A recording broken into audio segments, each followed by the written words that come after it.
De videoconferencia que vamos a tener.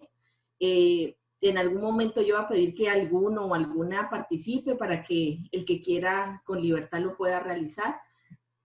Yo pensaba que iba a poder interactuar un poco más con el grupo pasado, pero como que me pasé en el tiempo, entonces no puedo hacer mucho. De igual manera, agradecerles por la retroalimentación en los correos de ida y vuelta que hemos tenido para esta elaboración de estas estrategias. Y yo esperaría que obviamente hayan sido muy bien recepcionados por ustedes, porque de mi parte también han sido clarificadores desde las propuestas que ustedes han realizado. Berito, tú me dices si podemos iniciar ya. Yo creo que sí, porque ya tenemos 17, faltarían 3 personas. Esperemos 5 minutos, señora Clara, por favor. Por supuesto. Ya, esperemos 4 minutitos a las 20:05 para estar respetando el tiempo y los que se pudieron conectar y a los que se están conectando, ¿sí? Quería consultar para poder comunicar a los estudiantes. Ellos, usted expone, ellos después preguntan o ellos pueden interrumpir. ¿Cómo va a ser la tónica? La dinámica yo esperaría, en algún momento yo les voy a pedir a alguno o alguna que pueda participar, pero las preguntas más concretas yo esperaría que fuera al final, ¿sí? Perfecto. Entonces, eso sería como la estrategia de funcionamiento para esta videoconferencia. Fantástico. Mientras llegan el resto de colegas, la mayoría esta semana están en teletrabajo o están en trabajo ya presencial, que eso también condiciona las respuestas, ¿no? Sí, aquí sí se están... ¿Cómo? No, que se están siguiendo uniendo. Ah, perfecto. Porque también algunos, no sé si en todos los CESPAN o en las instituciones están con esta modalidad de 15 días en el CESPAN y 15 días de teletrabajo, ¿sí?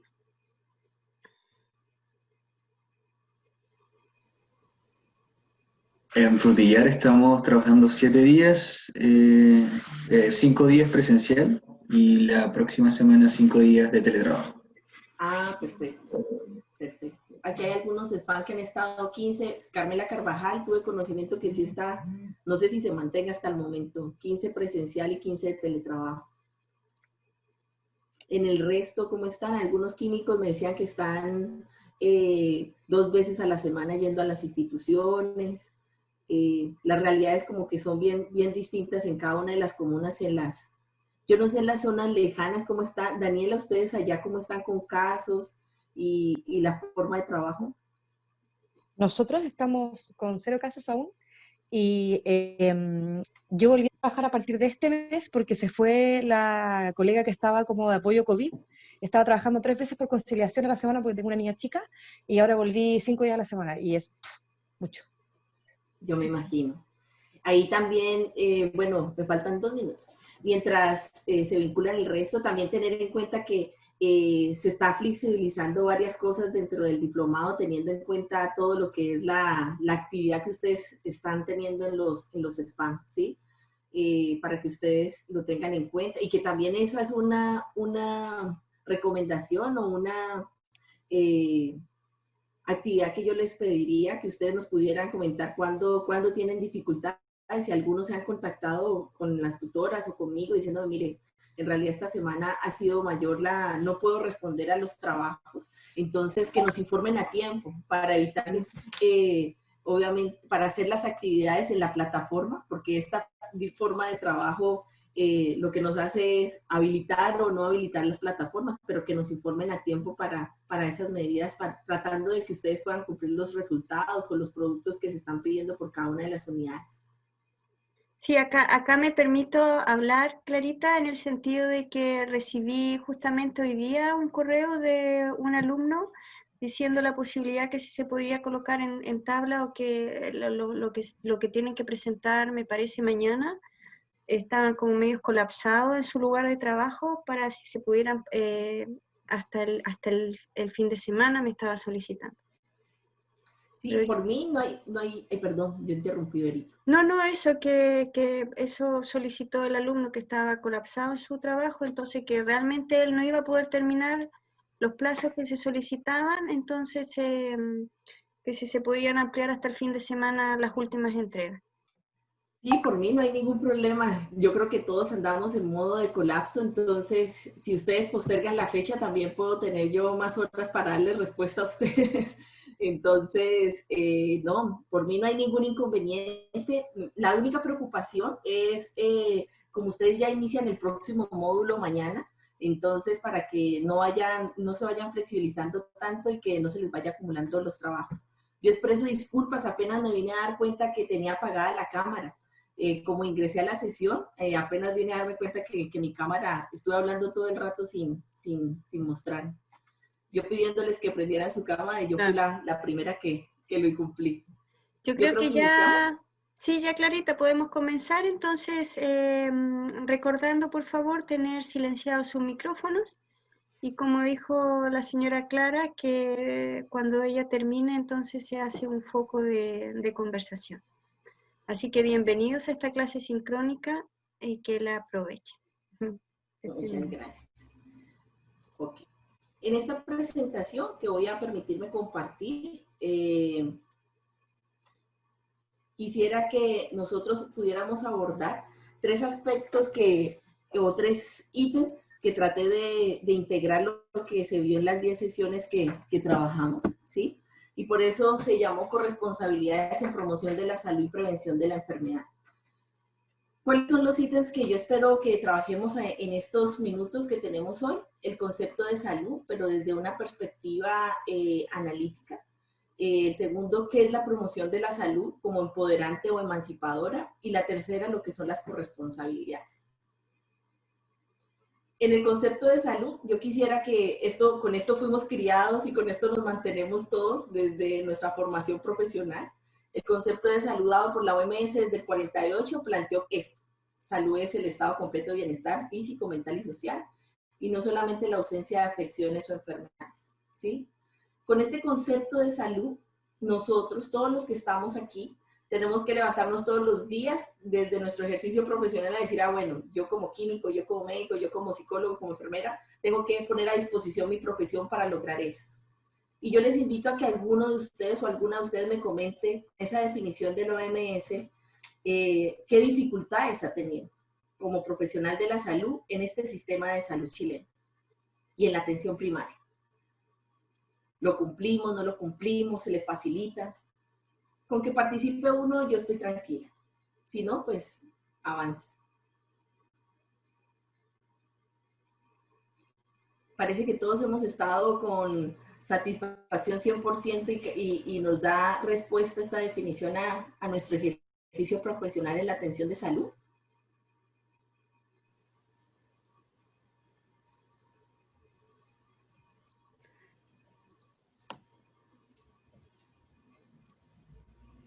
Bien, con ese silencio, ¿sí? Yo quisiera entonces aprovechar y traer a colación, ya uno tiene que tener su plan B como profesora en esta virtualidad, ¿sí? Estos silencios que nos dicen a nosotros, ¿será que sí, será que no? Y cada uno dirá, ¿será que usted cree, profesora Clara, con esta pandemia, con estas dificultades personales, laborales que tenemos en esta pandemia, nosotros estamos en un estado de bienestar físico, mental y social? Claramente no, ¿sí? Pero en esta disyuntiva de lo que es la salud, de acuerdo a la OMS, que es una de las principales críticas que se hace desde lo que está referenciado o desde la evidencia científica. Esa definición de la OMS, ¿sí? De lo que es promoción, de lo que es salud, no nos dice si esa salud es en la persona, en la familia o en la comunidad. Nos dice, me devuelvo, que es solamente el bienestar físico, mental y social, y no solamente la ausencia de afecciones o enfermedades. Pero a mí no me lo condiciona si es en una persona, si es en dos, o es en quién, ¿sí? Entonces, ahí la responsabilidad es donde uno dice, sí, a usted la OMS le dice esto. Cuando salió la pandemia, la OMS dijo, yo declaro esto, ¿sí? Pero es que esta pandemia en un contexto de Maullín o en un contexto de Nueva York es totalmente distinta, ¿sí? Y es totalmente distinta en la misma persona que puede tener los mismos factores, de edad, de sexo o de género, ¿sí? O de nivel socioeconómico. Siempre va a ser distinto cómo concibe el bienestar físico, mental y social. Y con esta perspectiva es cuando nosotros pensamos que claramente la prevención de la enfermedad y la promoción de la salud, si le está apuntando a una definición tan amplia, son las responsabilidades que uno dice, bueno, ¿en qué camisa nos metimos con esto de la atención primaria en salud? Y aquí solamente traje a colación dos conferencias, que es Alma Ata, donde a nosotros, con ese parámetro, ese paraguas tan amplio que dejó la OMS, lo que es salud, aquí Alma Ata dice, mire, colóquele a este contexto los determinantes sociales, ¿sí? Y ahí también es un proceso de tranquilidad para nosotros. Ah, bueno, ya están diciendo que si yo me enfermo o yo estoy sano, es por cómo yo vivo, por cómo yo trabajo, ¿sí? Y cómo yo me desenvuelvo en este entorno, ¿sí? Y aparte de eso, tenemos el contexto de la Carta de Ottawa. Solamente traje estas dos, no se vayan a estresar que voy a traer todas las convenciones y eso. No, la traje por estas intenciones, porque la Carta de Ottawa hace 3 declaraciones, que obviamente dice que la promoción de la salud debería identificar y realizar las aspiraciones. Y ahí es donde yo comprendo estos silencios, porque si nosotros como profesionales de la salud, y que somos los que deberíamos ejecutar la promoción de la salud y la prevención de la enfermedad, estamos agotados, estamos cansados, estamos con incertidumbre, estamos viviendo aparte de nuestra familia, claramente yo no estoy cumpliendo mis aspiraciones. Por ende, yo no podría ejecutar promoción si yo como ejecutor estoy en desventaja, ¿sí? La promoción de la salud debería también satisfacer sus necesidades. Y aparte de eso, cambiar o adaptarse al medio ambiente. Y aquí quiero hacer un stand-by con respecto al medio ambiente, porque en la promoción de la salud, y nosotros lo vemos en el desarrollo de las 10 sesiones, hay una parte donde habla sobre las ciudades saludables, las escuelas saludables, universidades saludables, ¿sí? Habla de un compromiso con el medio ambiente. Y cuando yo analizo, porque eso es algo que les voy a presentar, cuál es el panorama de las estrategias que ustedes mismos generaron, ¿sí? Y ahí es donde vemos que como el 1% vincula al medio ambiente. De resto, lo invisibilizamos. No hablamos de nuestras estrategias de promoción de la salud y prevención de la enfermedad considerando el medio ambiente, ¿sí? Y es aquí también donde la corriente de ingeniería ambiental o todas estas áreas del saber que se encargan del medio ambiente, de la flora y fauna, claramente han planteado que el COVID no es una pandemia, es una sindemia. ¿Por qué? Porque al conocer nosotros que es una sindemia, ¿qué quiere decir? La sindemia es varias situaciones de caos en diferentes entornos. Hay un caos en el cambio climático o en el entorno ambiental. Hay un caos en el sistema de salud. Hay un caos en este momento en las condiciones económicas y hay un caos en las condiciones sociales y políticas de los países. Entonces, estamos cruzando, ¿sí?, por un proceso de sindemia. O sea, en varios entornos en los que se desenvuelven las personas y sus comunidades hay déficit, hay alteración. Traje esta imagen para tratar de retomar algo, que este artículo me pareció muy bonito. Es un artículo de una conferencia iberoamericana de promoción de la salud que se hizo en junio del 2020, donde hablaba, bueno, estamos hablando de promoción de la salud, y este es un documento de una abogada de Costa Rica. Miren cómo lo titula: el desarrollo a la salud y la promoción de la salud en binomio instrumental para proteger la dignidad de la persona. O sea, la perspectiva acá es ver la promoción de la salud en un contexto de pandemia, pero teniendo en cuenta de que partimos de un concepto de dignidad. Y aquí uno de los aspectos que trata este tema es que nos dice, y por eso lo coloqué en esta imagen, yo como persona puedo estar sana, ¿sí? Pero la pandemia, ¿qué nos reflejó? Que yo puedo estar sana, pero mi entorno puede estar contaminado, mi ambiente puede estar contaminado, mi vecino puede ser factor de riesgo, ¿sí? La conducta de la persona con la que estoy al frente puede desencadenarme a mi enfermedad. O sea que la promoción de la salud y la prevención de la enfermedad, yo puedo querer seguirlo trabajando en esta persona que está debajo de estos elementos de protección personal, pero si yo no veo el ambiente, claramente ahí estamos perdidos. Y les coloqué esta imagen de acá para que nosotros tengamos en cuenta algo que dice Karen Vargas en su artículo, que lo que nos ha medido esta pandemia es que Ya antes nosotros hablábamos de problemas de salud que se circunscribían a territorios. Este problema se da en Chile, se da en tal comuna, se da en tal ciudad, pero es que ahora nos dimos cuenta que la perspectiva ya es mundial, ¿sí? Otro concepto que también yo quisiera que nosotros pensáramos ahora con respecto a promoción de la salud y prevención de la enfermedad, la autora lo plantea dentro de las estrategias que se establecieron por los países para abordar el COVID. Entonces decía, hay estrategias en países donde dieron prioridad al rescate económico y hay otros países que dieron prioridad a la protección social, ¿sí? Y yo les coloco también la misma, los invito a que pensemos qué pasó al inicio de la pandemia en atención primaria. Carencia de implementos o elementos de protección personal, ¿sí? Y ahí era donde se empezó a generar toda esta dinámica o todas estas discusiones o conversatorios donde, oiga, ¿cómo no tenemos protección para los mismos que van a estar atendiendo a las personas enfermas? Las medidas que se tomaron fue de protección económica o de protección social, ¿sí? Y de protección social desde los ejecutores. Entonces, de esa misma manera, las estrategias que nosotros planteamos de promoción y prevención, nosotros tenemos que tener una mirada, ¿sí?, de planificación en que, ¿cuál va a ser nuestra prioridad? ¿A qué corriente nos vamos a ir? ¿Es una prioridad económica? ¿Sí? ¿Es una prioridad social? Y en este mismo punto, quisiera retomar algo que se ha hablado desde el contexto bioético de lo que es la promoción de la salud y lo que es la prevención de la enfermedad. Cuando nosotros tengamos esto que estamos llegando, que va a haber no sé, va a haber restricción de insumos, ¿sí? ¿A quién yo enfoco mis actividades? Y la evidencia está clara. Se debe focalizar a estos 4 grupos: a población vulnerable, a pueblos originarios, a comunidad migrante y capacidades diferentes. Y no lo digo yo por ser mujer migrante, lo dice más de un autor donde dice que estas son comunidades a las cuales nosotros, en caso de que obviamente tengamos estrategias para aplicar, tendremos que pensarlo en la población objetivo, no en la población estándar, no en la población que tiene, porque eso es lo que hacen estos grandes organismos, ¿sí? Todo el mundo debe utilizar mascarilla. Eso fue emitido por la OMS.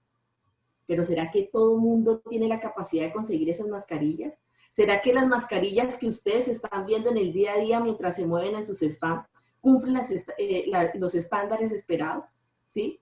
¿Será que ese usuario que dice, pero mire, yo traje mi mascarilla, pero esa mascarilla estará elaborada con el género que debería hacerse? ¿Sí? Entonces, es ahí donde nosotros tenemos que darnos cuenta que nuestras estrategias de promoción y prevención tienen que considerar estos aspectos. Y aquí les coloqué esta imagen porque esto también nos trae una historia. Nosotros tenemos una directriz que es la definición de la OMS, que yo espero que haya quedado claro cuál es el análisis a lo cual se lleva. Nos hablan de salud desde esa mirada de arriba, sin saber qué es persona, si es una institución o a qué estamos aplicando salud, ¿sí? Y la otra, que nosotros tenemos un proceso histórico de formación académica que se basa en la morbilidad, ¿sí? Que parte de la enfermedad. Si yo a todos los que estamos aquí, ¿sí?, les pregunto, ¿qué nos queda a nosotros mucho más fácil? ¿Trabajar con una persona a la cual yo le detecto que hay una alteración del bienestar o trabajar con una persona a la cual la veo sana? Desde nuestra formación nos plantean que nosotros pensamos siempre en encontrar la enfermedad en el otro, ¿sí? Entonces, nuestra formación académica es obviamente desde la morbilidad. Y aquí traigo un ejemplo que yo siempre lo replico en donde he podido, en los diferentes grupos de estudiantes. Aquí les traigo de referencia a este psiquiatra salubrista, que es Luis Weinstein, es chileno. Él habla de una línea de desarrollo que estoy haciendo que es sobre la autogestión, pero lo voy a traer porque, lo voy a remitir en este momento, porque él le coloca en uno de sus libros, le dice a sus estudiantes de medicina, por favor elaboren una estrategia de prevención de la enfermedad enfocada a la infección respiratoria aguda en menores de 5 años. Pero no piensen en la enfermedad. Entonces, claro, ¿cómo la prevención de la enfermedad lo vamos a pensar sin la enfermedad? ¿Sí? Y si yo les pregunto a ustedes mismos, esta población menor de 5 años, ¿qué es lo que más realiza? O sea, ¿cuál es su día a día? ¿En qué invierten el 24% o el 100% de sus horas al día? Una población de 5 años, ¿cuál es su modo de vida? Cualquiera. No es una pregunta muy difícil de contestar. En jugar. Perfecto. Muy bien, Carolina. Un menor de 5 años permanece jugando. Y a eso, cuando yo les contestaba a ustedes en las respuestas que me enviaban, ¿por qué no incluye algo de la vida cotidiana? ¿Sí? Este profesor, Luis Weinstein, lo que dijo, mire, usted para generar una estrategia de prevención de la enfermedad en menores de 5 años, haga esto. ¿Cómo ellos juegan? Pero para prevenir historias, ¿qué características tiene que tener la ropa con la que juegan? La calefacción con la que ellos están en el momento en que están jugando, ¿sí? ¿Cómo es la forma de secado de la ropa? ¿Qué tipo de alimentación, ¿sí? Es lo que ellos, ¿cuáles son los procesos, los hábitos de sueño que tienen? ¿En qué condiciones se dan? ¿Sí? Entonces es ahí donde a más de uno yo le contestaba, ¿será que usted consideró cosas de la vida cotidiana en esta estrategia? Sería bueno que lo tuviera presente, ¿sí? Porque muchas veces tenemos plantillas para actividades de promoción de la salud y prevención de la enfermedad, pero las sacamos del contexto donde estamos y no tenemos en cuenta a qué población se está aplicando, sino que la hacemos desde la perspectiva del cuidador, desde la perspectiva de otro, no de la población objetiva en la cual estamos haciendo estas estrategias de promoción y prevención. Y otra de las actividades que tenemos acá es que claramente dentro de nuestra formación se privilegia el signo, ¿sí? El síntoma no es que no lo valoremos y no es que no lo tengamos en cuenta, pero ¿qué es lo que sucede? Y aquí les voy a colocar un ejemplo. En un reporte de la PNUD que habla sobre una experiencia de un relleno sanitario colocado en Temuco, ese reporte de la PNUD es del 2018, creo, o 2019, habla de Boyeco y cómo en Boyeco, que es una zona obviamente que hay 30 comunidades mapuches, se colocó un relleno sanitario sin ningún tipo de resguardo legal, ¿sí? Y claramente desde la cosmovisión mapuche, que yo tengo un vínculo importante, dice la persona mapuche, con la tierra, con el agua, con la naturaleza, que me coloquen un relleno sanitario, que de donde yo sacaba mis plantas medicinales, ya no las puedo utilizar porque están contaminadas, ¿sí? Ahí es donde, cuando llegamos al punto del signo, era que esta comunidad decía, mire, yo estoy viviendo esto, usted me ha invisibilizado todo este tiempo y aparte de eso, con este relleno sanitario, me invisibiliza y aparte me victimiza. ¿Por qué? Porque lo que pasa es que ya mis productos, tanto mis animales o mis plantas que yo vendía, ya no las puedo vender, ¿sí? ¿Y cómo se pudieron, cómo le decía la contraparte? No, hasta que no tengamos un informe de un tercero, hasta que no venga el Ministerio de Ambiente a generar cuáles son sus carencias o las condiciones en las cuales usted está viviendo, no es validada tu punto de vista. Y a eso va lo mismo con respecto al signo y al síntoma. Es cuando nosotros, bajo esta pauta, nosotros, o este test que tenemos, valoramos los signos, ¿sí? Pero cómo nosotros también, nuestro sistema biomédico nos enfoca a privilegiar esos signos y en ocasiones obviamente invisibilizar los síntomas. Aquí les voy a colocar algo general del sistema biomédico que nosotros somos ejecutores desde el área donde estemos, yo como profesora y como enfermera y ustedes también desde cada una de sus profesiones. Pero aquí quisiera solamente retomar algunas cosas, hablar del proceso ahistórico, ¿sí? ¿Qué es lo que sucede? Cuando nosotros tenemos contacto con la persona, nosotros, ¿qué es lo que usted se alimenta bien? ¿Usted ha hecho actividad física? Y ahí es donde empezamos, como ya le dejamos o sea, esta persona y esta familia ya no tiene voz, ¿sí? Invisibilizamos su voz. Y ya también se ha perdido ese contacto de comunicación y de credibilidad en ambas partes, se tiene que tejer con el tiempo. La persona nos dice, sí, yo estoy haciendo los ejercicios que me dijo, yo estoy tomando los medicamentos que me indicó, yo estoy siguiendo sus indicaciones.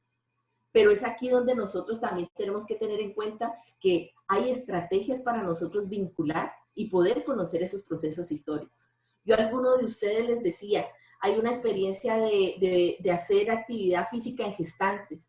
Les comentaba a esa misma persona en el foro, mira, hay experiencia en Francia. En Francia la indicación es 1 hora de caminata a las mujeres gestantes. ¿Y cómo se mide esa hora de caminata? Por medio de las aplicaciones de celular, ¿sí? Entonces, en mi control, claramente la gente de obstetricia, ¿qué es lo que le puede decir? Necesito que camine. ¿Y cómo nosotros nos vamos a dar cuenta si está caminando? La próxima vez en su control, présteme su celular, cualquier celular en este momento, ¿sí? puede tener el contador de pasos. Dice, mire, la felicito, ¿sí? Y estamos nosotros, a la persona la estamos vinculando con una estrategia que el autor de donde les estoy diciendo que sacaba ese ejemplo, decía, cada uno de nosotros tiene un minicomputador en su celular, sea el de más baja categoría, eso lo tenemos. Vinculémonos a nuestras atenciones de salud y consideremos los procesos históricos. Hay otro ejemplo en el que planteaba, en ese tiempo que se podía salir, que decía, usted le dice al paciente, aliméntese de forma saludable. Se hizo un estudio de seguimiento de las fotos de las publicaciones en Facebook, ¿sí? Hoy me alimento así, hoy me alimento así, hoy me alimento así. Entonces, claro, desde el punto de vista del nutricionista dice, pero ahí se pasó las calorías. Y estoy haciendo un proceso de reconocimiento histórico de una indicación que estoy dando. Estoy vinculando la tecnología, ¿sí? Y le estoy dando valor a lo que la persona está integrando a su vida cotidiana, ¿sí? En esta diapositiva también, mientras algunos me imagino que han avanzado en la lectura, quisiera retomar esta sigla que es importante y que aquí me permite retomar algunos aspectos, que es salud, atención, enfermedad como mercancía. ¿Y por qué la salud, atención, enfermedad desde el modelo biomédico en el que estamos, ¿sí? Es tan fuerte? Y que nosotros tenemos que cambiar la perspectiva de nosotros solamente entregamos actividades puntuales, ¿sí? O sea, llegan a mí por un control de salud infantil y para que con ese carné pueda reclamar su leche, ¿sí? Y pueda tener obviamente su bono respecto al número de hijos y todo eso que obviamente las asistentes y trabajadoras sociales tienen más experiencia en esa área. Pero ¿qué es lo que nosotros tenemos que tratar de considerar? Que en este concepto de salud, atención, enfermedad como mercancía, estos tres aspectos influyen en representaciones y prácticas socioculturales. ¿Qué quiere decir? Todos los que estamos aquí y las personas en general interpretamos diferente salud, tenemos diferentes formas de atendernos en salud y tenemos diferentes formas de interpretar la enfermedad. Y con eso establecemos prácticas socioculturales que deben ser consideradas por nosotros. Y aparte de eso, consideramos ritos y actividades de control. Y un ejemplo claro y bien cotidiano es esta pandemia. Hace un año, yo creo que la mayoría de los que estamos aquí sentados no hacíamos la limpieza rigurosa de verduras y productos que llegan con hipoclorito, que es tanto del litro de agua de acuerdo a la concentración. Eso nos lo instauró la pandemia, ¿sí? Y ya es un rito que ya no sabemos cuánto tiempo lo tengamos que tener, ¿sí? Algunos puede ser que antes sí lo hacían, pero no era masificado como se ha dado en este momento, ¿sí? Y esa actividad también es una actividad de control. Entonces, cuando nosotros hablamos del modelo biomédico, es pensar en eso, ¿no? Cómo nosotros lo vemos como una práctica sociocultural. En ese orden de ideas, teniendo en cuenta cómo la OMS plantea salud, cómo nosotros hemos sido formados, ¿sí? Y cómo también nosotros vemos nuestro sistema de salud, es que podríamos nosotros considerar que la promoción de la salud y la prevención de la enfermedad tiene que hablarse desde un proceso de positividad. Y no lo digo yo porque estoy en el área de la New Age, no. Estoy hablándolo porque la bibliografía que nos está diciendo, desde el concepto de la positividad, es que nosotros mismos y a quienes nosotros aplicamos nuestros conceptos profesionales, tenemos que generarle potencialidades.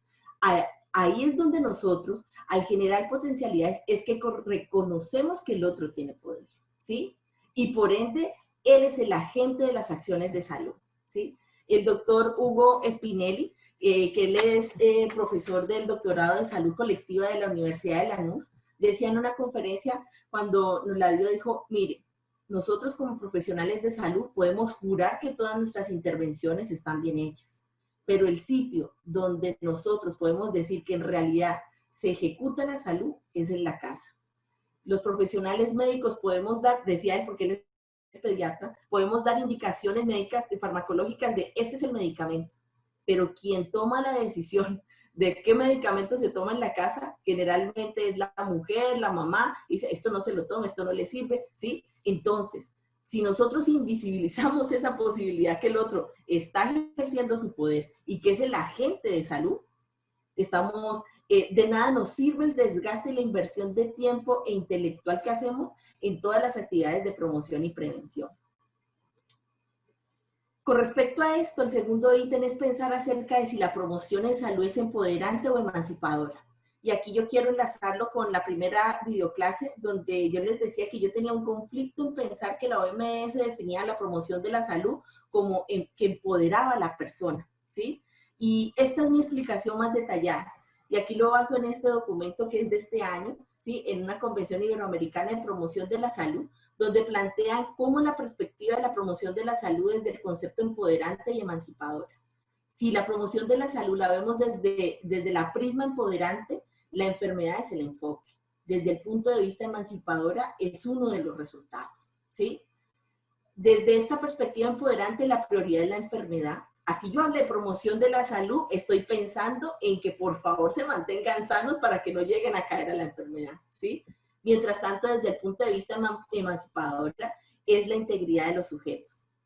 En esta calidad de empoderante, la meta es que la gente entienda y reflexione sobre conocimientos construidos y seleccionados por expertos. Y aquí es donde yo quisiera que ustedes recapitularan con respecto a las estrategias que ustedes generaron, donde me decían, es que se va a generar y la población objetivo es esta, ¿sí? Pero yo les devolvía un correo, les decía, les sugiero que dentro de la planificación, la intervención y la evaluación siempre esté la comunidad, ¿sí? Y en el otro grupo salió una experiencia, y yo creo que a más de uno nos ha pasado, que podemos tener una buena iniciativa de promoción de la salud y prevención, pero vemos que la gente no engancha en términos chilenos. ¿Por qué? Porque no la consideramos y porque sencillamente la promoción de la salud desde la perspectiva emancipadora debe garantizar la autonomía del sujeto consciente por construir conocimiento. Y aquí es donde donde hablábamos en educación para la salud, en donde nosotros le damos poder al otro, se generan estrategias de diálogo y diálogo de forma homogénea, ¿no? De forma horizontal. No yo como profesional de salud y la población acá abajo, ¿sí? Invisibilizando su poder y su voz. Eso es algo que a mí me llamaba la atención en estos conversatorios de la Universidad de Chile, donde decía, ¿qué están haciendo las comunidades con respecto al COVID? Y claro, cuando empezaron a hablar, dice, mire, nosotros como organización social ya tenemos un mapa de riesgo, estos señores son adultos mayores, estas son las personas que no tienen acceso a internet, estas son las personas que necesitan leña. Entonces, las comunidades ya estaban organizadas y estaban haciendo actividades de promoción de la salud y prevención de la enfermedad. Y nosotros como sector salud, tratando obviamente de salvaguardar todas las barreras y dificultades que tuvimos por esta pandemia, pero ahí es donde nosotros tenemos que estar y estar acompañando, no dirigiendo. Y en este punto, para no leer todo esto, quisiera que tuviéramos en cuenta que los medios, cuando en mi perspectiva de promoción de la salud es empoderante, miren cómo lo plantea, como una reflexión sobre los problemas propuestos, conformados o dirigidos desde el conocimiento experto. Y tiene que ver con la realidad vivida por el sujeto. Yo hablo de tu realidad, ¿sí? Yo genero estrategias de cómo tú vives, ¿sí? Pero sin ti. Ahora, desde el punto de vista emancipadora, es una reflexión de los problemas de la realidad de los sujetos identificados por ellos mismos. Aprovecho y les digo el mismo ejemplo que le coloqué a la otra sesión. En un momento nosotros con los estudiantes hicimos un diagnóstico participativo en la isla Templo, en los 5 sectores. Y nosotros íbamos así, como borreguitos. En este sector el problema es tabaquismo, alcoholismo, en este otro sector es el desempleo, en este otro... Íbamos como con esa camisa, ya íbamos condicionadas y para que ese diagnóstico ya tenemos la respuesta para esto. Cuando nosotros hicimos este diagnóstico, ¿qué fue lo que sucedió? Llegamos allá y la primera indicación para nuestros estudiantes fue, por favor, los líderes comunitarios nos van a dar solamente la apertura, pero nosotros no es que no los vamos a dejar hablar, sino que nuestra referencia de información va a ser las personas que se caracterizan por no hablar.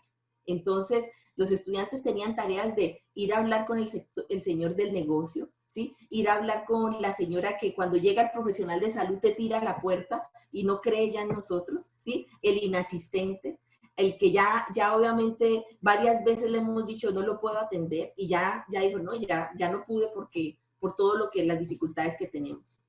Y cuando nosotros pensamos y analizamos esa información, no nos calzaron nada de lo que a nosotros nos había entregado el sector salud diciendo, mire, estos son los problemas que hay allá. Uno de los problemas que nos salió en uno de los sectores nos dijo, mire, nuestro principal problema es la basura que bota Puerto Montt y que nos llega a nosotros a nuestras costas. Nosotros como profesionales de salud, ok, y debemos una estrategia para trabajar el manejo de basuras. Hasta ahí llegó nuestra estrategia para trabajar en alcoholismo y tabaquismo, ¿sí? Entonces, hay que darle voz a la comunidad. Esta gráfica o esta diapositiva la traje porque sí quisiera enfatizar en algo sobre los estilos de vida. Esta imagen la traje para que me orientara a mí. En el tiempo de la posguerra en Gran Bretaña, la principal causa de muerte era causada por el tabaquismo. ¿Y cómo era el parámetro o la plantilla de las personas que se morían en este tiempo? Generalmente eran personas que estaban en trabajos no calificados, en un 42%, y el tabaquismo en los profesionales era un 15%. Estas personas eran de sexo masculino. Y aparte de eso, se sacaron conclusiones que estaban relacionadas con su práctica de vida, ¿sí? Y aquí es donde yo también los invito y las invito a que nosotros veamos la promoción de la salud desde el contexto de la cotidianidad, como una práctica social. Si yo les pregunto a ustedes, en los SFAN, en las instituciones donde estamos, esos espacios donde se dice, voy a fumarme un cigarrillo, ahí es donde nosotros tenemos que generar nuestras estrategias de promoción y prevención. En esas realidades, algunos colocaban campañas, en lo que ustedes plantearon, campañas para el tabaquismo. Yo le colocaba, es importante que analicemos en qué contexto sociocultural se da el tabaquismo o se fuma, ¿sí? Porque ahí es donde nosotros estamos haciendo estrategias que van atingentes al territorio, a lo que ellos hacen, ¿sí? ¿Será que estas prácticas socioculturales están asociadas a los días de más frío, donde hay ritos donde hay un rito específico en esa comunidad? Entonces, es donde nosotros podemos invitar a que ese estilo de vida se tiene que considerar desde una práctica, y una práctica social y una práctica en el día a día. Miren que ya les acabo de presentar lo que pasó en la posguerra y en Gran Bretaña con respecto al tabaquismo. Y traje estas dos imágenes que vienen para presentarles el tabaquismo en Chile según la encuesta de salud del 2016 y 17. Miren el panorama. La plantilla de los que estaban fumando en el 2016 y 17 decía que el 33.3% de chilenos y chilenas fumaban. ¿En qué edades? De 20 y 49 años. Y miren acá, el 38.9% de los fumadores tienen 12 años o más de estudio. ¿Ven la diferencia? Es el mismo hábito, ¿sí? Pero son contextos y etapas distintas. Y aquí también, obviamente, esta diapositiva la traje solo por esto. Chile tiene la mayor cifra de tabaquismo en mujeres jóvenes mayores de 13 años en la región, ¿sí?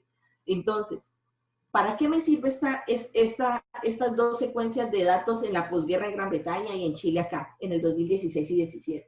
Para poder concretar con ustedes que el estilo de vida son, primero, que no son parámetros definidos y que no están, o sea, que son estables. No, los estilos de vida van a cambiar de acuerdo a nuestros territorios, ¿sí? Que cambian de acuerdo a la clase, que cambian de acuerdo a los determinantes sociales, ¿sí?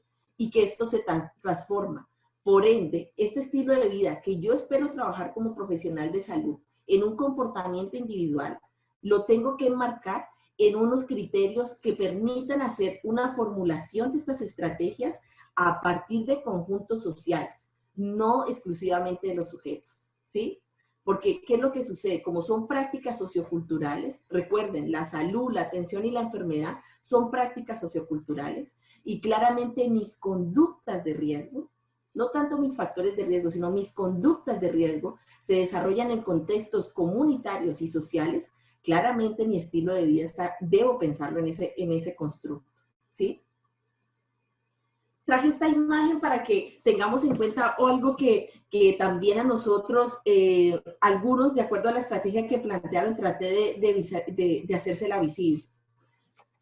Los accidentes por conducir autos tienen una dinámica que este autor, Eduardo Menéndez, en este libro de Sujetos, Saberes y Estructuras, ¿qué es lo que plantea?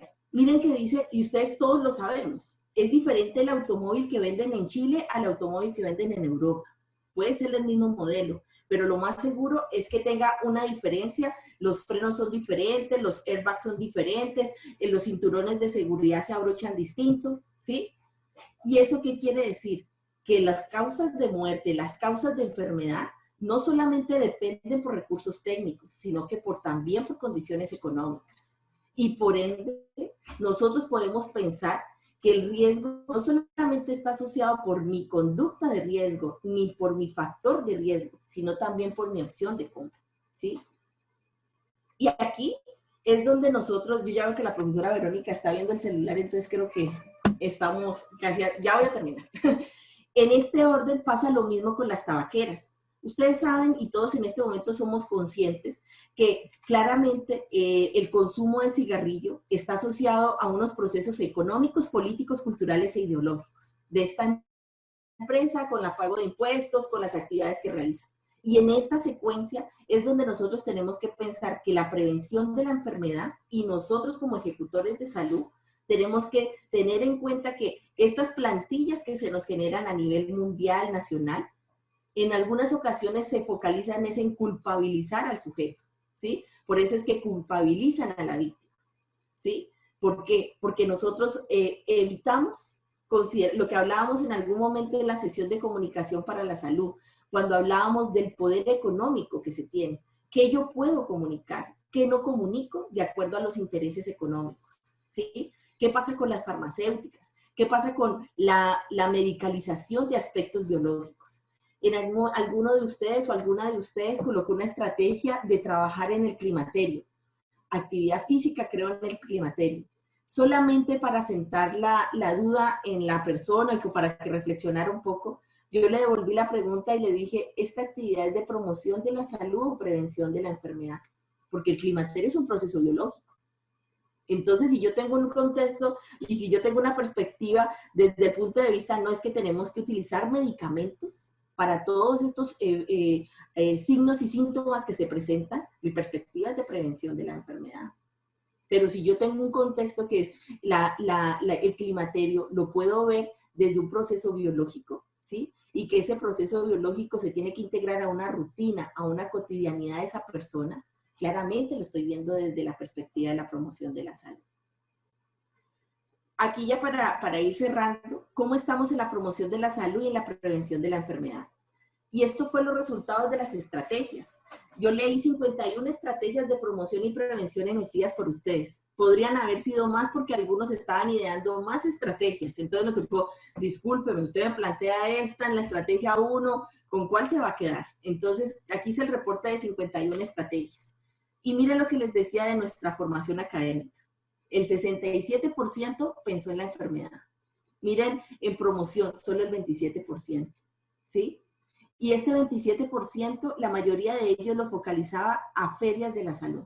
Y cuando yo esculcaba un poquito le decía, ¿será que en esa feria saludable usted consideró si en realidad es una buena estrategia para la comunidad? Porque es llamativo que venga el equipo de salud a mi sector, o porque en realidad sí se consiguen verdaderos resultados en promoción de la salud, o porque me gusta el díptico que me entrega, pero luego lo dejo por allí o lo coloco en la combustión. Entonces, ahí es donde nosotros volvemos a hacer el eco, ¿no? Mi formación y lo que yo estoy proyectando. Y esta es la población objetivo. Si nosotros aquí vemos del 100% de estrategias analizadas, la mayor cantidad de estrategias están pensadas en los niños. Y les voy a presentar los datos. En los niños, miren lo que yo les colocaba aquí. La población objetivo debe estar como interventora y se debe incluir, así como la participante que tiene ahí Carolina Fernández. Si yo estoy haciendo estrategias de promoción de la salud y prevención de la enfermedad, ellos no solamente deben ser mi población objetivo, también deben ser mis interventores. O sea, mire que la mayor cantidad son población infantil y ahí era, ¿usted consideró a los niños como población como interventores? O sea, como que tienen voz y voto en esta generación de esta estrategia, porque esa es la carencia que tenemos. Y si recordamos esa experiencia de la sesión donde hablaba de las ciudades de los niños, ¿sí? Y de las niñas, esa es la invitación, a darles voz y voto a estos niños. Otra de las características es que la población adulta se sigue invisibilizando, que eso es como el programa adulto, no persona mayor, sino el programa adulto. Si nos damos cuenta acá en las estrategias, miren lo que tenemos, población de 20 a 50 años. El 2% de las estrategias son pensadas en ellos, ¿sí? Entonces, claro, quedamos con poblaciones que todavía las seguimos sin ver. Y yo comprendo y también soy consciente que, pero esta señora creerá que a todos los vamos a ver. No, esto es solamente un panorama, no es juzgando, es un panorama que, ¿cómo estamos? La comunidad debería estar transversalmente. Y esa fue más de una retroalimentación que yo les hacía. Les sugiero que dentro de la planificación, de la intervención y de la evaluación, siempre esté la comunidad, ¿sí?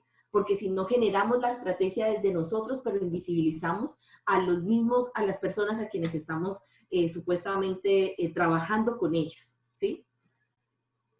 Una sola propuesta consideró los facilitadores interculturales. Y esa es una ventaja que tenemos en este servicio de salud. Y aquí yo en realidad quisiera declarar que nadie del servicio de salud me dijo, Clara, diga esto. No, pero también hay que considerar que en los CESFAN están los facilitadores interculturales. Y solo una propuesta de 51 consideró dentro de sus interventores a los facilitadores interculturales. Y aparte de eso, solo una propuesta consideró a la población migrante. El 18% de las estrategias consideró la participación comunitaria. Y esto, claro, ahí es donde uno dice, mire, o sea, la OMS me dice esto, me formaron con esto, pero acá es donde, cuando estamos en la implementación, es donde se ven los resultados. Miren esta parte donde habla que el 4% consideró temas relacionados con el medio ambiente, la participación ciudadana, los deberes y derechos de los pacientes y los ciudadanos, ¿sí? Esta perspectiva, este 4% que está acá, está teniendo una visión, ¿sí? O le apunta a un concepto de promoción de la salud que se esperaría que fuera más de punto de vista emancipador, ¿sí? Los temas de vida cotidiana y respecto de las tradiciones fueron escasos y fueron inducidos. Se le sugiere, por favor, usted está teniendo en cuenta la rutina de las personas a las cuales está haciendo estas estrategias. Hubo un 2% que para la población es solo una estrategia, utilizó la persuasión como diseño de la estrategia. Yo no juzgué las estrategias, estoy haciendo una perspectiva para que todos nos veamos reflejados en las estrategias generadas.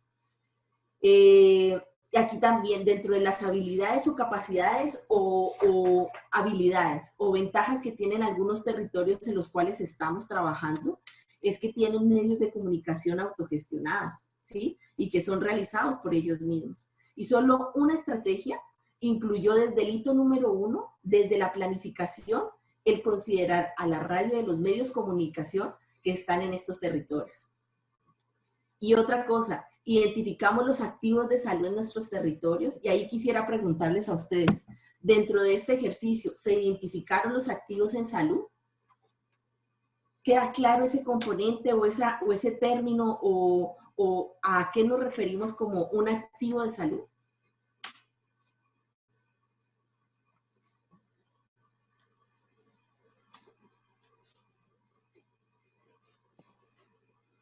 Ahí hay que tener, ahí iba a hablar Karen, creo. Para mí si quedan claros el concepto, yo creo que no lo identifiqué directamente en el ejercicio, digamos, porque a mí creo que tiene mucho que ver con la percepción de la comunidad con respecto a sus activos. Yo tengo una visión, porque yo soy de Seiten, tengo una visión de que tenemos un espacio a nivel natural y de libre acceso además, que genera que uno pueda hacer muchas actividades, no por el clima, porque el clima es muy malo, pero cuando está bueno, que haga muchas actividades al aire libre y ocupar como espacios de manera, por ejemplo, un grupo que quiere estar en la playa, podría estar muy tranquilamente en la playa haciendo una actividad, y ya lo hemos hecho en algunas ocasiones, que no es una ventaja que hay en las ciudades grandes, por ejemplo. Siempre hay más ruido, más interrupciones, pero yo creo que ha costado que también la comunidad lo vea así.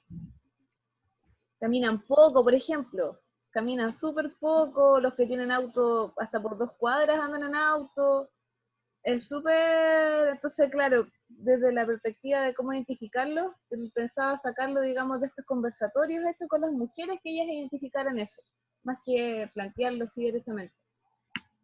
Karen, muchas gracias. Y miren lo que está planteando Karen, cuando nosotros vemos que podemos utilizar los activos de salud para, primero, son procesos que no los identifica Karen sola encerrada con su equipo, sino que es un proceso generado con un conversatorio, como ella lo está planteando.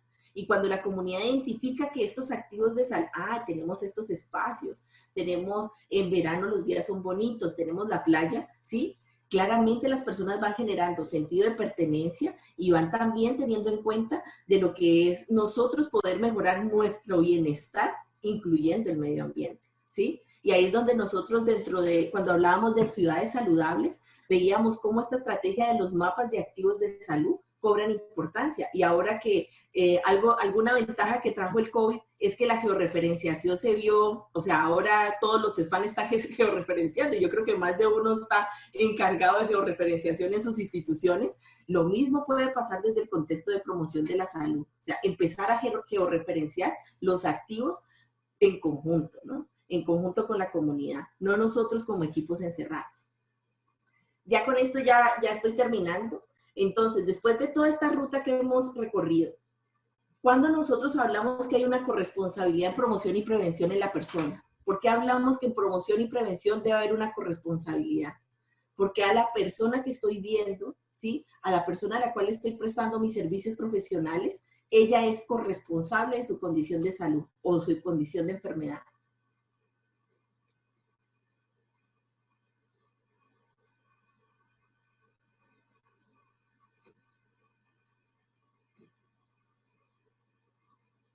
Bien, esta perspectiva de cuando nosotros generamos corresponsabilidad en las personas, esa es la perspectiva biomédica. Es lo que nosotros decíamos y el análisis que se llega, que todas estas actividades de promoción, el elige vivir sano, tú elige vivir sano, con estas formas que te está dando el ministerio, ¿sí?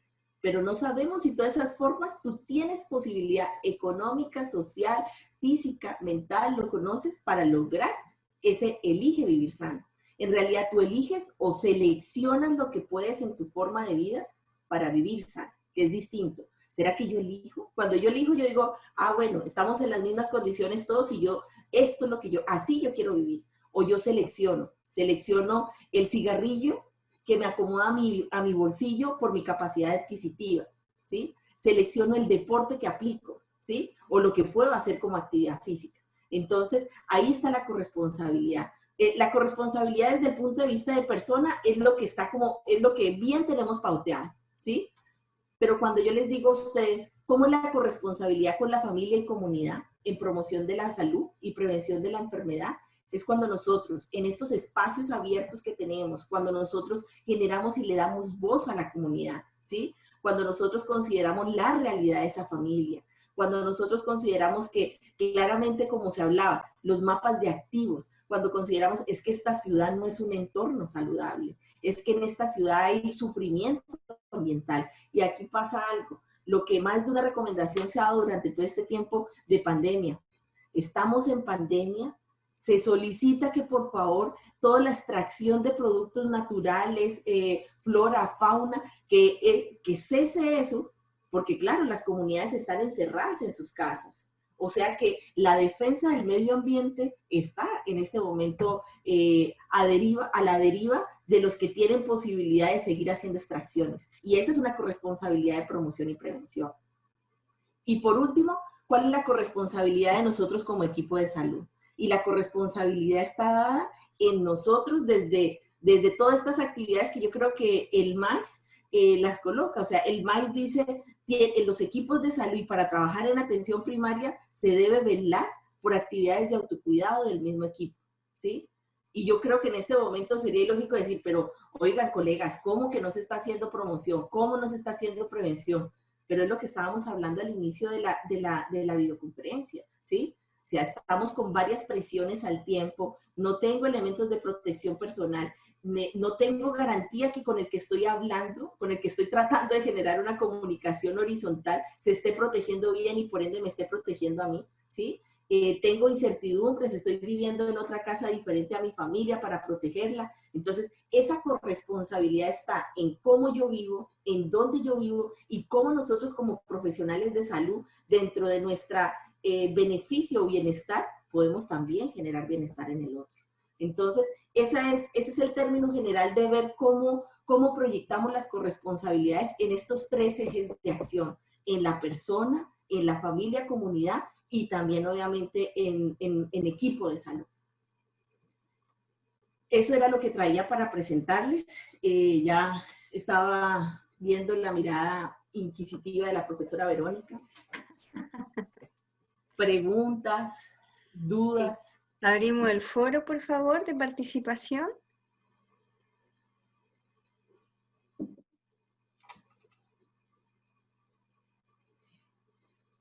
¿Alguien quiere hacer alguna pregunta?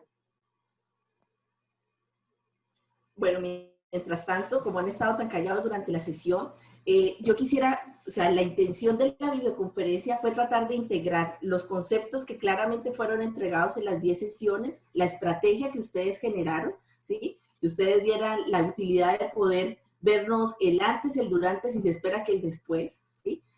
Con o sin pandemia, y que pudiéramos también de alguna manera identificarnos, ¿no? O sea, identificarnos en el punto en el que estamos hoy. O sea, ustedes como estudiantes de diplomado en esta realidad, ¿sí? Y todo lo que implica hoy hablar de realidad.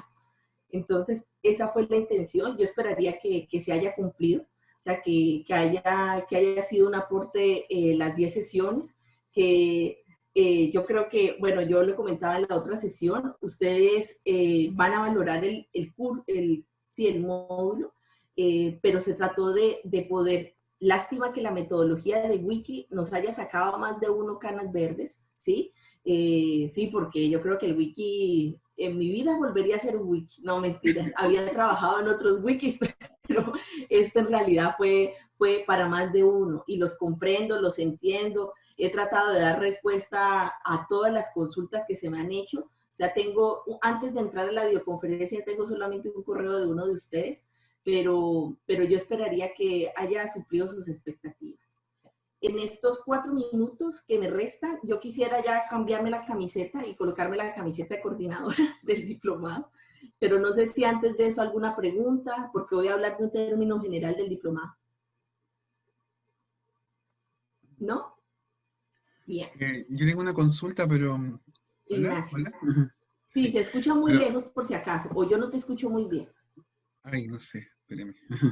No, pero habla que se te alcanza a escuchar. Si no te escucho, te pido que repitas, pero... Ya. Bueno, mi consulta no es específicamente sobre los contenidos, porque la verdad me ha quedado bastante claro, ha sido súper didáctica la metodología de aprendizaje, más como progresiva, entonces cada concepto lo he ido integrando, sino que tiene que más bien que ver con la evaluación, con el hito 3. Yo no sé si corresponde que haga la pregunta ahora No o hay no. ningún problema. Ya, ningún problema. Sí, lo que pasa es que entiendo que había algunos compañeros que estaban un poco atrasados con el hito 1. De hecho, la señora Verónica nos envió un correo asociado a eso. Y comprendo que el hito 13 se entrega mañana, ¿cierto? Es ¿Sí? como el plazo definitivo. Entonces, yo le quería preguntar si existe la posibilidad de poder posponer 1 o 2 días la actividad del hito 3, porque la verdad es que esta semana, por una situación de caso de la pandemia, se me ha hecho muy difícil, y además como hay compañeros que ya en sí van un poquito atrasados con el hito 2, a lo mejor necesitan más tiempo para hacerlo. Eso era Ignacio, como mi consulta. gracias. Igual para comentarles, también fue manifestado en la sesión de las 7 de la noche, no hay ningún problema. O sea, les aseguro que si ustedes están elaborando wikis, a mí me toca leerme todos los wikis, ¿sí? Entonces, por mí no hay ningún inconveniente, ¿sí? Yo lo planteé al otro curso o al otro grupo. No sé cuándo, ahí sí yo creo que medio en esta adrenalina de que me tocaba la videoconferencia, se planteó, si no estoy mal, para el fin de semana, que se diera todo el fin de semana para desarrollarlo. Por mí no hay ningún problema, ¿sí? Por mí no hay ningún problema que se postergue la entrega, ¿sí? O sea, yo no tengo inconveniente en eso. Eso depende de sus tiempos. Entonces, y eso también yo quisiera que pudiéramos tener en cuenta que la dinámica del diplomado es que ustedes nos hagan dar luces, o sea, nos den estas alertas, ¿sí? Esta semana estamos así, podríamos postergarla. Para eso estamos, ¿sí? Para que obviamente podamos conversarlo, y les aseguro que ninguno de nosotros, hasta donde yo conozco el equipo de trabajo de académico y el equipo que está gestionando, tranquila María Teresa, que se está diciendo que sí se va a poder postergar. Lo que sí yo les confirmo luego, porque no sé si con el otro grupo se dio un día, pero hasta donde yo me acuerdo se dijo que el fin de semana iba a estar disponible para entregarlo. Lo que sí, yo el fin de semana no voy a dar respuesta, ¿sí? O sea, yo empiezo a emitir los resultados, si se cierra el portal el lunes o el domingo a las 0 horas, yo daría respuesta el martes con las evaluaciones de todos. ¿Les parece? Y que esto también mantengamos la dinámica de poder, obviamente, frente a las dificultades personales o grupales, se puedan hablar y se plantea. Por ahí le sonó la profe Verónica. Yo, 2 minutos. No sé si ahí ya queda claro que se posterga, Ignacio. ¿Sí? Sí, entiendo que es hasta el domingo, ¿cierto? Sí, por mí no hay problema en que sea el domingo hasta las a las 23:59. 23:59. Muchas ¿Sí? gracias, igual, por la empatía. Obviamente Porque a la 1 de la mañana no estaré leyendo, ¿no? Pero, y los que ya estén hechos, los que sí voy a aprovechar es que los que ya estén terminados los voy a ir evaluando, ¿sí? Como para no leerme 51 propuestas del lunes, entonces ahí voy a dar respuesta paulatina a los que ya estén. En estos 2 minutos que les pido que me cedan, les comento, para la generación del diplomado de salud familiar, el grupo o el staff de académicos es el que obviamente está en plataforma, pero yo quería comentarles que una de las personas del grupo de académicos, que es el doctor Andrés Cuyul, por razones personales, ¿sí?, laborales y de pandemia, no va a poder acompañarnos en el curso, en la primera unidad o en el primer módulo del próximo curso. Pero esto ya está resuelto, ¿sí? Esa es la obligación de nosotros ir salvaguardando. Él expresa infinitas disculpas, pero es una situación que lo sobrepasa desde el punto de vista personal. Entonces, lo que sí hay que tener presente que para salvaguardar y considerar la experiencia laboral, académica, personal y coherencia, ¿sí?, de vida que tiene el profesor Andrés Cuyul desde el abordaje de interculturalidad, él va a estar con nosotros en una conferencia magistral. Entonces, que esa se va a informar con tiempo para que todos se puedan programar y se pueda participar. Entonces, eso es algo por claridad que quería darles a ustedes. Todavía no hemos cambiado en plataforma los académicos que van a abordar esa unidad, pero esa ya se viene trabajando. Entonces, para no generar ansias y expectativas, incertidumbres, dije, en la videoconferencia les comento. Eso me demoré 2 minutos, justo. Preguntas, dudas. Yo tengo otra duda. Ignacio. Sí, disculpen. Ya, Tranquilo. no, lo que pasa es que al leer la pauta del hito, porque yo he estado trabajando en el hito 3, estoy en eso, y una de las cosas que me llamó la atención en los criterios de evaluación, incluso se lo comenté por correo, es que me parecía que algunos de los criterios de evaluación ya correspondían a avances de las entregas anteriores, ¿no? Sí. Por ejemplo, la estrategia de comunicación participativa, que es algo que ya creo que como equipo, como curso reflexionamos la vez anterior. Entonces, mi consulta es si eso específicamente se tiene que reiterar y copiar y pegar de lo anterior. ¿Es necesario modificarlo según las observaciones que usted hizo? ¿O es otro tipo de estrategia participativa la que hay que idear? No, Ignacio, esa la hice a propósito porque yo claramente comprendo de que la dinámica estaba pensada de esa forma. Algunos, por ejemplo, se van a dar cuenta que es del hito número 1, las sugerencias, por favor, incluye estas sugerencias en el hito número 2, ¿sí? O salen estas sugerencias y cuando llegó el hito 2, yo les decía, recuerde que tiene aspectos pendientes que no se han sido considerados. Y en ese orden de ideas se generó la pauta número 3. Entonces, si había algún tipo de observación, diferencia o actividad que no hubiera sido acogida o si existieran dudas, porque eso es lo que también se ha presentado, que algunos me comentaban que la estrategia de diseño era promoción de la salud y prevención de la enfermedad. Entonces dije, no, me está volviendo al tema grande, no está viendo que estamos hablando de cabildeo, promoción, ¿sí?, información. Entonces, me sirve a mí la nota en realidad. No, o sea, yo como profesora y en este nivel de formación, lo único que me está permitiendo es retroalimentar y tratar de dejar claros algunos términos, porque yo sé o tratar de que ustedes puedan ver la aplicabilidad de lo que está escrito en sus territorios, pero esa pauta y en ese hito, lo que pueden hacer es copiar el hito número 3 y siga. Sí, han existido algunas personas puntuales o algunas estrategias que sí me ha tocado, quiero que por favor me dé claridad en esto, porque en realidad veo que no sé si el discurso escrito a mí me dificultaba para comprenderlo y les pedía que me explicaran para ver si más que yo quedara con la tranquilidad que el concepto y la aplicación en el territorio era correcta, ¿sí? Entonces pueden copiar el hito número 2 y seguir si no hay ninguna objeción en esa parte. Muchas gracias. Ok, Ignacio. Bien, hay también una pregunta que ha salido, profesores, que mi estrategia no aplica en la población de escuelas y universidades. Lo que sí les he respondido, y no ha sido, si alguno se siente aludida o aludida, no ha sido la única persona para que tengan en cuenta. Entonces, lo que yo espero es que ustedes vean que las escuelas y las universidades son comunidades, ¿sí? Entonces, lo que pasa es que no, en mi sector no hay universidad. No hay universidad, pero sí hay una escuela. Y en la escuela, pero mi estrategia es en personas mayores, ¿sí? Pero esos niños tienen personas mayores que son sus abuelos, sus tíos, y ahí es donde usted aplica la estrategia. O sea, ahí es donde nosotros generamos escuelas saludables, universidades saludables. ¿Queda claro? Entonces, por ejemplo, me decían, mi población son gestantes. ¿Y cómo voy a encontrar la gestante en la universidad? Sí la hay. Está el estudiante, la funcionaria o el familiar del funcionario del estudiante que es gestante. Entonces, ahí es donde uno les pide que integren eso. ¿Ya? Bien. ¿Más preguntas? ¿No? Ok. Bueno. Igualmente recordar de que la clase va a quedar grabada y se va a subir a la plataforma, ¿ya? Para que la puedan revisar. ¿Sí? De mi parte, agradecerles nuevamente por la asistencia, por la escucha, y obviamente estaré pendiente de los correos. Y ya luego, tanto Karim como la profesora Verónica, perdón, ¿sí? Van a comunicarles cuándo se cerraría el foro para el hito número 3.